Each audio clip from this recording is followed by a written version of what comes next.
Alright. Alright. On to the second part. Let's see what's up with the plastic surgery hoax. When a Taiwanese model's photograph is used to make an internet meme, what follows is a series of events that end up permanently damaging the woman's life and her career prospects.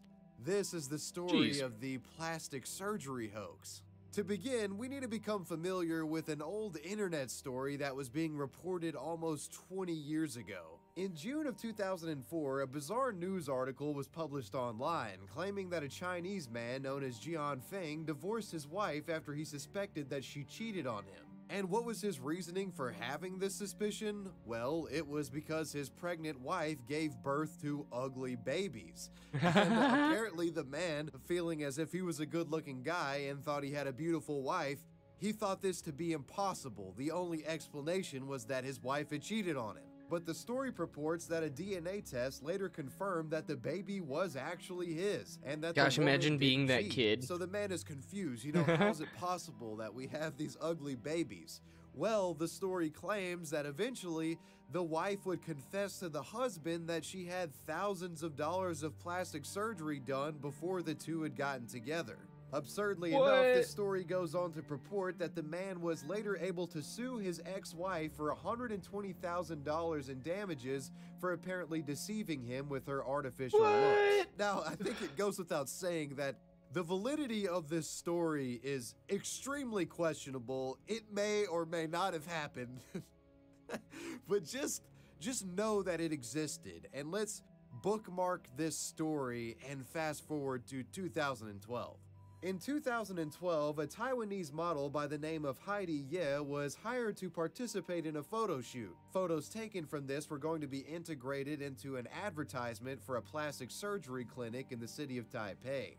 The ad was intended to be humorous, and it took the form of a family photo, with members of the family being portrayed by Heidi and other actors. In post-production, edits were applied to the image to give the children featured an unsightly appearance, each sporting small eyes and flat noses, while the adults in the image were left normal. The suggestion here being that the adults had plastic surgery, but that couldn't hide their, bad genetics, hence the ugly babies or whatever. It's admittedly a strange angle for an ad to take, but the joke is pretty obvious. The caption associated with this print ad translated to English read, "The only thing you have to worry about after plastic surgery is the explaining you'll have to do to your children." So what does that 2004 Chinese couple divorce story have to do with this plastic surgery ad? Well, on October 31st of 2013, the Irish Examiner wrote an article discussing the 2004 story and included a supposed picture of the mother in question. That's what she looked like after images.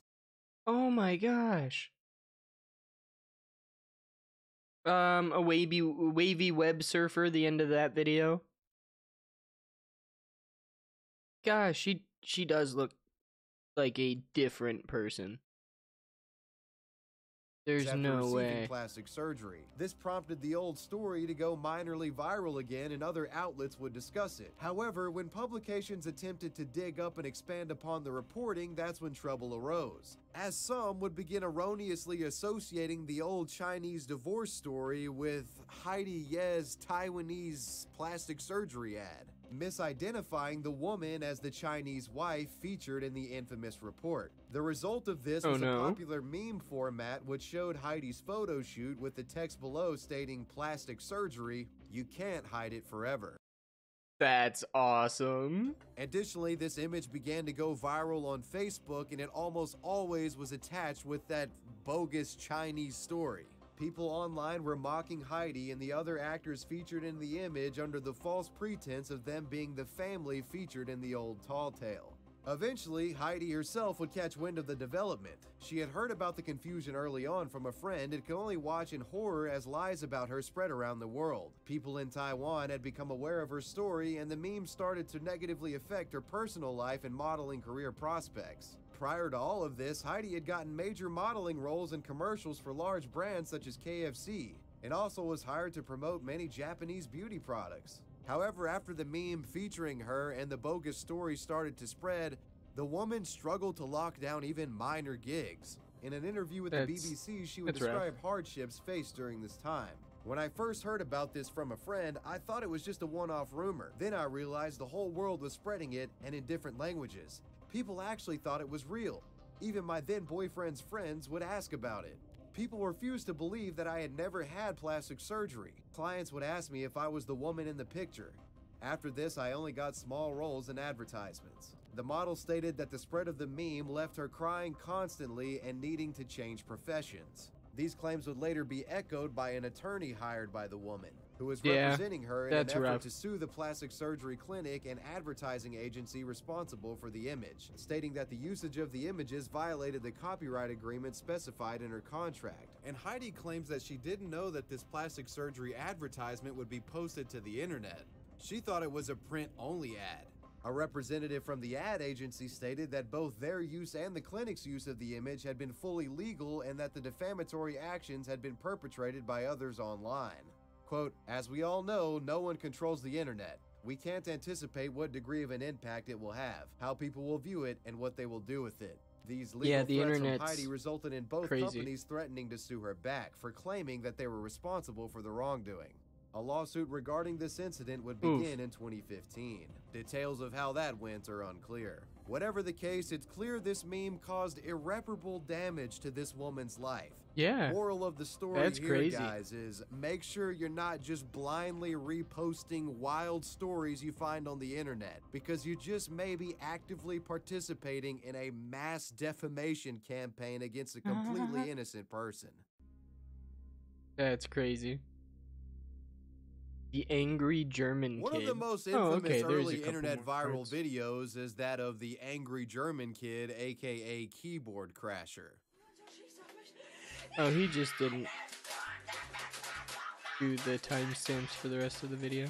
It's a classic video, apparently showcasing a clearly disturbed youth experiencing a bit of gamer rage. And for decades, the kid featured in the video was a target of mockery, haven't broke derision, keyboards, and relentless but I have memery. been However, mad at video games, that's for damn sure. This was actually intended to be a satirical skit. And when the context of this video being a joke was stripped from the video, the internet mocked the kid so much he became a living meme, a designation that essentially would...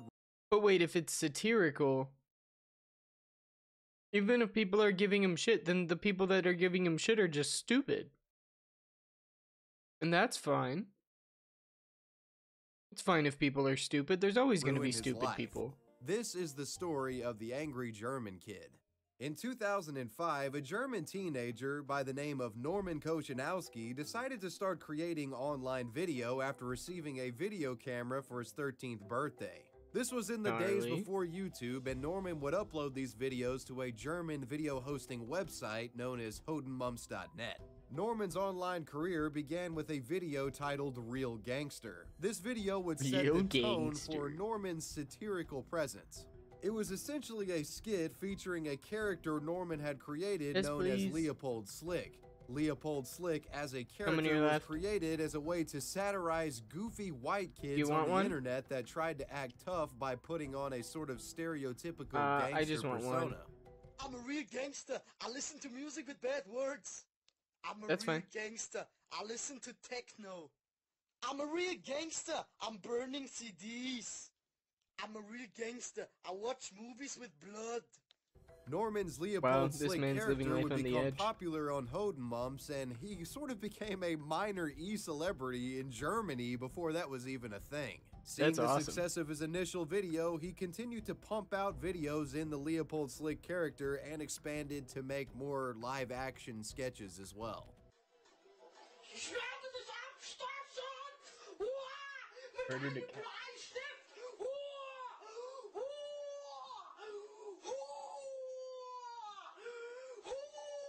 Wow, he's really getting Norman's into his online videos became somewhat of a phenomenon within Germany, but outside of the country, his viewership was virtually non-existent. But that would eventually change thanks to a video created by Norman called PC Spielen, or translated to English, PC Play. PC Spielen, like all of Norman's work, was a satire piece. The video itself intended to make fun of gaming-addicted kids raging over minor inconveniences in video games. Ich sag's nicht noch einmal. Los.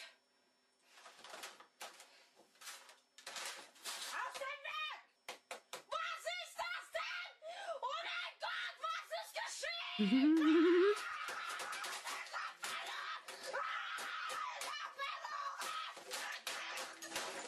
This is beautiful. Like all the rest That's of the so Leopold great. Slick content, this was satire, it was staged, the guy wasn't actually like this, he's playing a character. And anyone who is a Leopold Slick fan and saw this video on Hodemumps would have realized that. But unfortunately for Norman, this very convincing satire sort of runs into issues when it's presented without any sort of context. The trolling on display here was so good it was difficult to detect unless you were tuned in to the guy's stuff. Sometime shortly after the release of Norman's satirical Wonderful PC acting. Play video, a German TV production company by the name of Focus TV was in the process of creating a documentary covering the recent Emsdetten school shooting that took place in Germany in November of 2006. The perpetrator of this shooting was a man named Sebastian Boss, a man authorities claimed was heavily addicted to FPS shooters, Counter-Strike to be specific. This tidbit of information led to a prevailing theory amongst Germans. Typical.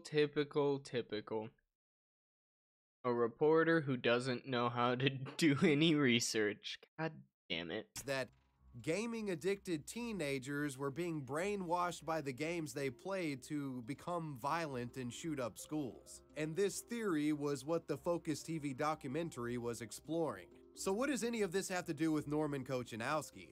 Well, in Focus TV's documentary, they actually featured Norman's PC Play video in their film and presented it as a genuine example of a psychologically disturbed gamer in the wild. Focus TV even refers to Norman by his fake name Leopold and assigns to him a phony backstory alleging that the video was secretly recorded by Leopold's father in an effort to capture proof of his son's apparent violent behavior.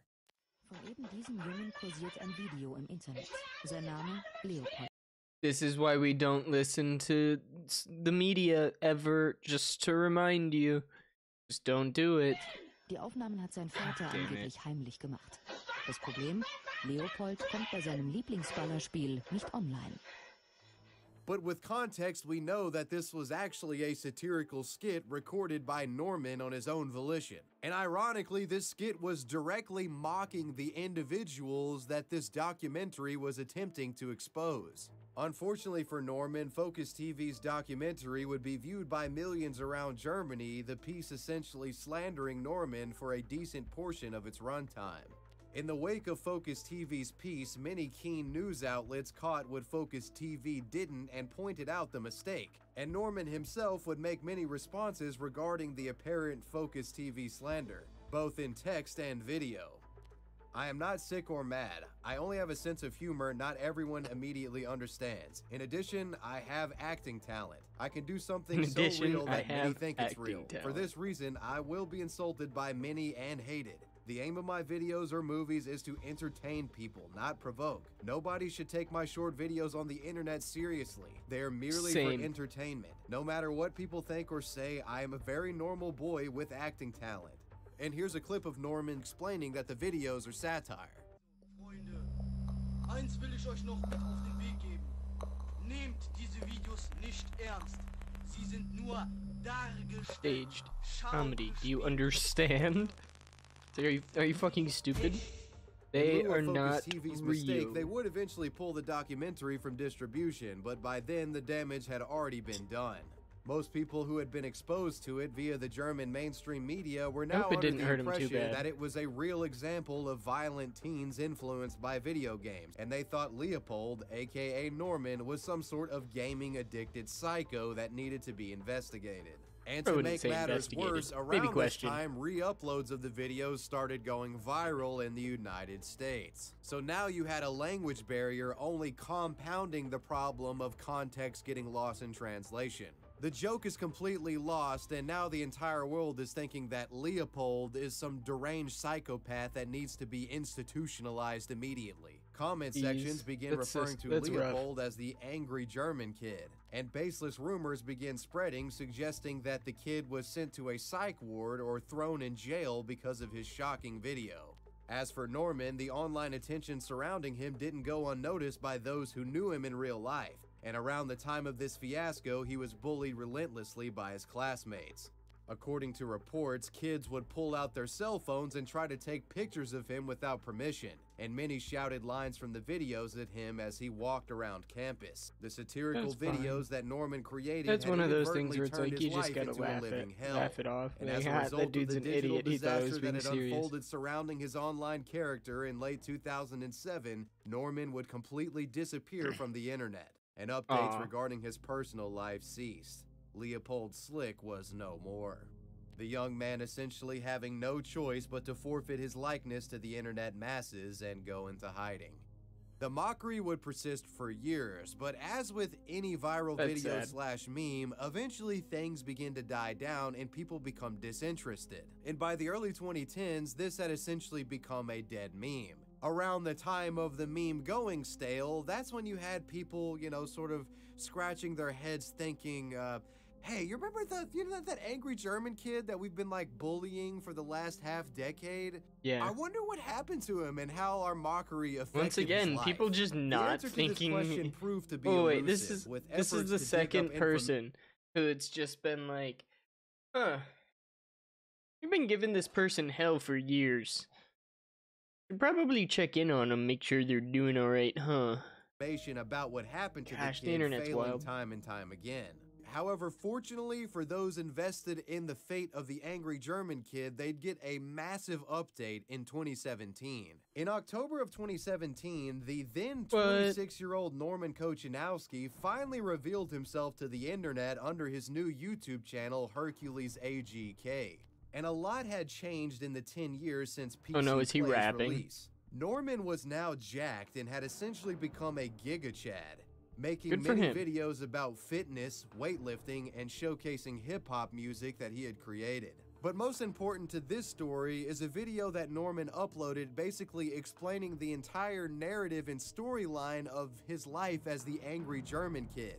The start of the video's viral hype, all the way to him getting bullied at school, it sort of ruining his life, and so on and so forth. Norman says that the meme inadvertently resulted in him getting kicked out of school and missing out on job opportunities, but he was eventually able to pull his life together after getting a girlfriend. I'll allow Norman himself to explain what happened. Okay. Hello, my international friends. As you know, I made this video, Angry German Kid, where I freak out and smash my keyboard, which went all over the world. And I was famous about this. Everyone in school knew me. And after a year, or a little bit longer, I got nuts. I got enough. I got nuts. And I quit being the Unreal Tournament Kid. I dyed my hair black.